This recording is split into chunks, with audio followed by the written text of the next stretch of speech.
Прашање за македонската репрезентација, не знам дали имаше можност да се видиш, да позборуваш со Столе, бидејќи се разминавте на пат до Загреб и до Скопје.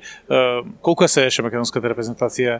Што значи ова 11-то место? Дали е тоа во знакот на нормалните очекувања или не? Знаете кака е нас очекувањата се секогаш големи, јавноста притиска, фанови има многу. Чуј, Македонија и македонци и цел народ живе за рукомет и све е тоа јако лепо, а пуно гледам и чуjem коментаре за време такмичења, мало су нереални биле. Ја мислим да у групи на почетку извукли максимум из репрезентација и дошли до добрих резултата, тако против Немачке, против Словенije, кои су за мене заслужили можда да буду овде у полуфиналу.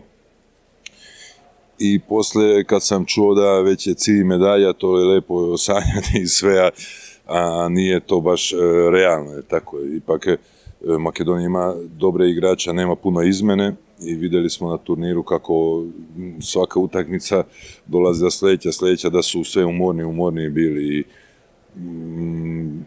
nisu imali toliko kvalitetnih igrača da mogu malo da rotiraju više. I kad je došlo do umora, normalno Kirov se povredio i tamo se i završilo malo sve ovo. A ja mislim da treba da bude zadovoljna cela nacija i svi u savezu, i zato što napravili su jedno prvenstvo, ja mislim da je dobro, napravili su korak dalje i samo ovako treba da nastavi.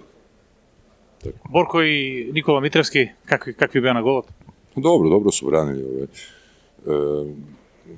Ne može uvek da brane 15 lopti, a Borko i najvažnije protiv Češke je branio dobro i sve to.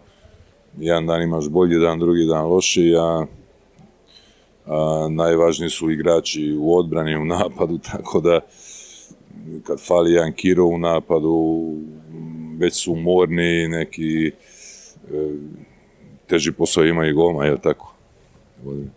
Благодарам, многу успех утре во финалот. Hvala ti puno.